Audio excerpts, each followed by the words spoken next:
Doctor ನೀನು ಇಲ್ಲಿಂದ ಹೋದೆ ಅಂದರೆ ಬದುಕಲ್ಲ ಅಂತ ಹೇಳಿದ್ರು. Right now I have women's heart.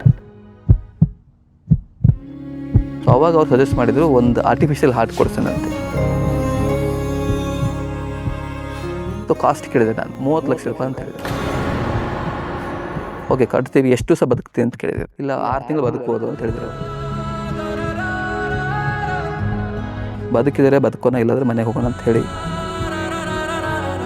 ನನ್ನ ಲೈಫಲ್ಲಿ ಸಮರ್ಥನ ಇರಲಿಲ್ಲ ಅಂದರೆ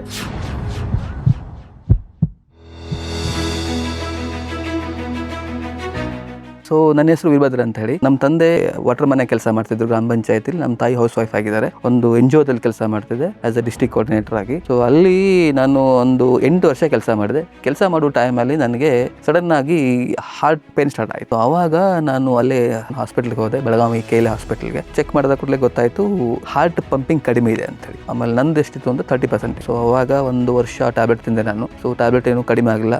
ಬರ್ತಾ ಬರ್ತಾ ಮೈಯೆಲ್ಲ ನೀರು ತುಂಬ್ಕೋದು, ನಡೆಯೋಕ್ಕಾಗದೇ ಇರೋದು, ಸ್ವಲ್ಪ ಸ್ಟೆಪ್ ನಡಿಬೇಕಾದ್ರೂ ಕಷ್ಟ ಆಗ್ತಿತ್ತು. ಯಾಕಾದ್ರೂ ಇಷ್ಟು ದೂರ ನಡಿಬೇಕು ಅಂತ ಹೇಳಿ. ಏನಾದ್ರು ಮೇಲೆ ಹತ್ಬೇಕಂದ್ರೆ ಅಯ್ಯೋ ಇಷ್ಟು ಹತ್ಬೇಕಂತ ಅನಿಸ್ತಾ ಇತ್ತು. 2018 ಜನವರಿ 8 ನಂದು ಬರ್ತಡೆ. ಅವತ್ತು ನಾನು ಹಾಸ್ಪಿಟ್ಲಿಗೆ ಹೋಗಿದ್ದೆ. ಸೊ ಅವತ್ತು ಡಾಕ್ಟ್ರು ನೀನು ಇಲ್ಲಿಂದ ಹೋದೆ ಅಂದರೆ ಬದುಕಲ್ಲ ಅಂತ ಹೇಳಿದರು. ಸೊ ಆವಾಗ ಅಡ್ಮಿಟ್ ಮಾಡ್ಕೊಂಡ್ರು. ಅಡ್ಮಿಟ್ ಆಗಿ 3ನೇ ದಿವಸಕ್ಕೆ ಡಿಸ್ಚಾರ್ಜ್ ಮಾಡಿದರು. 2 ಡೇಸ್ ಆದಮೇಲೆ ಮತ್ತೆ ನನಗೆ ಯಾಕೋ ತುಂಬ ಉಸಿರಾಟನೇ ಆಗ್ತಿರಲಿಲ್ಲ. ಅದಾದಮೇಲೆ ನಡೆಯೋಕ್ಕಾಗ್ತಿರಲಿಲ್ಲ. ನೆಕ್ಸ್ಟ್ ಡೇ ಬಂದು ಮತ್ತೆ ಅಡ್ಮಿಟ್ ಆದೆ ನಾನು. ಅಡ್ಮಿಟ್ ಆಗಿ 25 ದಿವಸ ICUದಲ್ಲಿದ್ದೆ ನಾನು. ಮತ್ತೊಂದು ಸಲ ನನಗೆ ಎದೆನೋ ಜಾಸ್ತಿಯಾಗಿ ಬಂದುಬಿಡ್ತು. ಸೊ ಅವ್ರೇನಂದ್ರು ಹಾರ್ಟ್ ಟ್ರಾನ್ಸ್ಪ್ಲಾಂಟ್ ಮಾಡೋಣ ಅಂತ. ಚೆಕ್ ಮಾಡಿದಾಗ ನನ್ನಲ್ಲಿ ಏನೋ ಪ್ರೆಷರ್ ತುಂಬ ಜಾಸ್ತಿ ಇತ್ತು. ಸೊ ಹಾರ್ಟ್ ಕೂಡಿಸಿದ್ರು ಸರಿ ಆಗಲ್ಲ ಅಂತ ಹೇಳಿದರು. ಸೊ ಅವಾಗ ಅವ್ರು ಸಜೆಸ್ಟ್ ಮಾಡಿದ್ರು ಒಂದು ಆರ್ಟಿಫಿಷಿಯಲ್ ಹಾರ್ಟ್ ಕೊಡ್ಸೋಣ ಅಂತ. ಸೊ ಕಾಸ್ಟ್ ಕೇಳಿದೆ ನಾನು, 30 ಲಕ್ಷ ರೂಪಾಯಿ ಅಂತ ಹೇಳಿದ್ರು. ಸೊ ನಮ್ಮದು ಮಿಡಲ್ ಕ್ಲಾಸ್ ಫ್ಯಾಮಿಲಿ ಇರೋದ್ರಿಂದ ಅಷ್ಟು ನಾನು ಕೊಡೋಕೆ ಆಗ್ತಿರಲಿಲ್ಲ. ಕೇಳಿದ್ವಿ ಎಷ್ಟೇನೋ ಡಿಸ್ಕೌಂಟ್ ಕೊಡ್ತೀರಾ ಅಂತ. ಒಂದು 20 ಲಕ್ಷ ಆದರೂ ಕಟ್ಟಲೇಬೇಕು ಅಂತ ಹೇಳಿದರು. ಓಕೆ ಕಟ್ತೀವಿ, ಎಷ್ಟು ಸಹ ಬದುಕ್ತೀವಿ ಅಂತ ಕೇಳಿದ್ರು. ಇಲ್ಲ 6 ತಿಂಗಳು ಬದುಕ್ಬೋದು ಅಂತ ಹೇಳಿದ್ರು ಅವರು. ಸೊ 6 ತಿಂಗಳಿಗೆ 20 ಲಕ್ಷ ರೂಪಾಯಿ ಖರ್ಚು ಮಾಡೋದು ಅಂತೇಳಿ ನಾನು ನಮ್ಮ ಅಮ್ಮಗೆ ಹೇಳಿದೆ, ಬದುಕಿದರೆ ಬದುಕೋಣ, ಇಲ್ಲಾಂದರೆ ಮನೆಗೆ ಹೋಗೋಣ ಅಂತ ಹೇಳಿ ಅಲ್ಲಿಂದ ರಿಸರ್ಚ್ ಮಾಡ್ಕೊಂಡು ಬಂದು ಹೋಗಿ ಅಲ್ಲಿ ಊರಲ್ಲಿ ಹೋದರೆ ಪ್ರತಿಯೊಬ್ಬರು ಬಂದು ಇನ್ನೇನು ಬದುಕಲ್ಲ. ಸೊ ಓಕೆ ಅದೆಲ್ಲ ಕೇಳಿಸ್ಕೊಂಡು ನಮ್ಮ ಅಪ್ಪಾಜಿ ತುಂಬಾ ದುಃಖ ಪಡ್ತಿದ್ರು, ಅಮ್ಮನೂ ತುಂಬಾ ಬೇಜಾರಾಗ್ತಿದ್ರು. ಈ KLE ಹಾಸ್ಪಿಟಲಲ್ಲಿ ಒಬ್ಬ ಡಾಕ್ಟರ್ ರಿಚರ್ಡ್ ಅಂತ ಹೇಳಿ. ಸೊ ಅವರಂದ್ರು ನಾನು ಮಾಡ್ತೀವಿ. ನಾನಂದೆ ಬೆಂಗಳೂರು ದೊಡ್ಡ ಹಾಸ್ಪಿಟ್ಲಿಗೆ ಹೋಗಿ ಬಂದಿದ್ದೀನಿ, ನೀವೇನು ಮಾಡ್ತೀರ ಅಂತ ನಾನು ಒಂದು ಮಾತು ಹಂಗೆ ಅಂದೆ ಅವರಿಗೆ. ಬುಧವಾರ ಹೋಗಿ ಅಡ್ಮಿಟ್ ಆದೆ ನಾನು. ಅಡ್ಮಿಟ್ ಆಗಿ 3ನೇ ದಿವಸಕ್ಕೆ ನನಗೆ ಇಲ್ಲ ಒಂದು ಹಾರ್ಟ್ ಏನೋ ಅವೈಲೇಬಲ್ ಇದೆ, ನಿನಗೆ ಏನೋ ಮಾಡ್ತೀವಿ ಅಂತೇಳಿ. ನಾರ್ತ್ ಕರ್ನಾಟಕದಲ್ಲಿ first heart transplant KLE hospital ನಂದು. ಸೊ ಆವಾಗ 22/2/2018 ಸೊ ನನಗೆ ರಾತ್ರಿ ಹಾರ್ಟ್ ಟ್ರಾನ್ಸ್ಪ್ಲಾಂಟ್ ಆಯಿತು. ಸೊ ಒಬ್ಬರು ಲೇಡಿ ನನಗೆ ಹಾರ್ಟ್ ಕೊಟ್ಟರು. ಸೊ ಹಾರ್ಟ್ ಟ್ರಾನ್ಸ್ಪ್ಲಾಂಟ್ ಆದಮೇಲೆ 6 ಮಂತ್ ಎಲ್ಲೂ ಓಡಾಡೋಂಗಿರಲಿಲ್ಲ ನನಗೆ. ಸೊ 6 ಮಂತ್ ಆದ ಕೂಡಲೇ ನಮ್ಮ ಡಾಕ್ಟರ್ ಹೇಳಿದ್ರು, ಯಾಕೆ ಕೂತ್ಕೋತೆ ಮನೆಯಲ್ಲಿ, ಹೋಗಿ ಕೆಲಸ ಮಾಡು, ಯಾಕಂದರೆ ಟ್ಯಾಬ್ಲೆಟ್ ರೇಟ್ ಜಾಸ್ತಿ ಇದೆ. ಇಲ್ಲಿಂದ ಪ್ರತಿ ತಿಂಗಳು ನನಗೆ 18ರಿಂದ 19 ಸಾವಿರ ಖರ್ಚು ಬರ್ತಾ ಇತ್ತು. ಬೆಂಗಳೂರಿಗೆ ಬಂದೆ. ಒಂದು 3-4 ಕಂಪನಿಗಳಲ್ಲಿ ನಾನು ಇಂಟರ್ವ್ಯೂ ಕೊಟ್ಟೆ. ಸೆಲೆಕ್ಷನು ಆಯಿತು. ಆದ ಕೂಡಲೇ ನಾನು ಹೇಳಿದೆ, ಸುಮ್ಮನೆ ಯಾಕೆ ಮುಚ್ಚಿಡ್ಕೋದು, ಹಾರ್ಟ್ ಟ್ರಾನ್ಸ್ಪ್ಲಾಂಟ್ ಆಗಿದೆ ಅಂತ ಬೇಡ.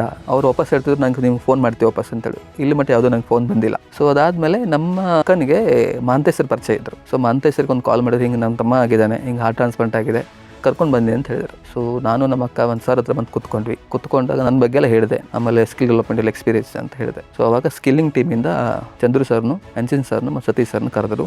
ಆಮೇಲೆ ಓಕೆ ಆಯ್ತು ಅಂದಮೇಲೆ ಸ್ಟಾರ್ಟಿಂಗ್ ನಾನು ಭಾಷೆಗೆ ಸಪೋರ್ಟ್ ಮಾಡೋದೆಲ್ಲ ಮಾಡ್ತಾ ಇದ್ದೆ. ಸೊ ಅದಾದಮೇಲೆ ಕೋವಿಡ್ ಟೈಮಲ್ಲಿ ನಮ್ಮಲ್ಲಿ ಒಬ್ಬರು ಪ್ಲೇಸ್ಮೆಂಟ್ ಆಫೀಸರ್ ಕೆಲಸ ಬಿಟ್ಟ ಮೇಲೆ ನಾನು ಆ ಪ್ಲೇಸ್ಮೆಂಟ್ ಆಫೀಸರ್ ಕೆಲಸ ತಗೊಂಡೆ. ಇಲ್ಲಿ ಮಟ್ಟ ಪ್ಲೇಸ್ಮೆಂಟ್ ಆಫೀಸರ್ ಕೆಲಸ ಮಾಡಿದ್ರೆ ಹೋದ ವರ್ಷ ನನಗೆ as A PAN India head ಆಗಿ ಅಪಾಯಿಂಟ್ಮೆಂಟ್ ಮಾಡಿದ್ದಾರೆ. ನನ್ನ ಲೈಫಲ್ಲಿ ಸಮರ್ಥನ ಇರಲಿಲ್ಲ ಅಂದರೆ ಸೊ ನಾನು ಇಲ್ಲಿ ಮಟ್ಟ ಏನಾಗ್ತಿರ್ತ ನನಗೆ ಗೊತ್ತಿರಲಿಲ್ಲ. ಒಂದು ಮನೇಲಿ ಇರ್ತಿದ್ದೆ, ಅವ್ರಿಗೆ ಭಾರ ಆಗ್ತಿದ್ದೆ ನಾನು. ಯಾಕಂದ್ರೆ ನಾನು ತಿಂಗಳ ಖರ್ಚಿದ್ದೇ ಇದೆ, ಹಾಸ್ಪಿಟ್ಲ್ ಹೋಗಲೇಬೇಕು. ಎಷ್ಟು ದಿವಸ ನೋಡ್ತಾರೆ ಮನೆಯವರು, ನೋಡ್ತಾರೆ. ಒಂದು ವರ್ಷ ನೋಡ್ತಿದ್ದೆ, 2 ವರ್ಷ ಆಯಿತು. ಈಗ ನಾನು ಹಾರ್ಟ್ ಟ್ರಾನ್ಸ್ಪ್ಲಾಂಟ್ ಆಗಿ 9 ವರ್ಷ ಆಯಿತು. ಏನು ನನಗೆ ಸ್ಯಾಲ್ರಿ ಸಿಗ್ತಾ ಇದೆ, ಅದೇ ಸ್ಯಾಲ್ರಿ ಮೇಲೆ ನಾನು ಇಲ್ಲಿ ಮಟ್ಟ ಇದ್ದೀನಿ. ಅದೇ ಕಾರಣ ನಂಗೆ ಸಮರ್ಥನ. ಸೊ ಸಮರ್ಥನ ನನಗೆ ನನ್ನನ್ನು ಐಡೆಂಟಿಫೈ ಮಾಡಿ ನನ್ನನ್ನು ಕೆಲಸಕ್ಕೆ ತಗೋತಿರಲಿಲ್ಲ ಅಂದರೆ ಇಷ್ಟು ಮಾಡಿ ಇರ್ತಿದ್ದೆ ಗೊತ್ತಿರಲಿಲ್ಲ ನನಗೆ. ಯಾಕಂದ್ರೆ ಪ್ರತಿ ತಿಂಗಳು ನನಗೆ ಇಲ್ಲಲ್ಲ ಅಂದ್ರೂ 15ರಿಂದ 16 ಸಾವಿರ ರೂಪಾಯಿ ಟ್ಯಾಬ್ಲೆಟ್ ಖರ್ಚಾಗುತ್ತೆ. 3 ಮಂತ್ಗೊಮ್ಮೆ ಚೆಕಪ್ ಇರುತ್ತೆ. ವರ್ಷಕ್ಕೊಮ್ಮೆ ನನಗೆ ಬಯೋಪ್ಸಿ ಮಾಡ್ತಾರೆ, ಆಮೇಲೆ ಎಂಜಿಯೋಗ್ರಫಿ ಮಾಡ್ತಾರೆ, ಅದೊಂದು 1 ಲಕ್ಷ ಖರ್ಚಿರುತ್ತೆ.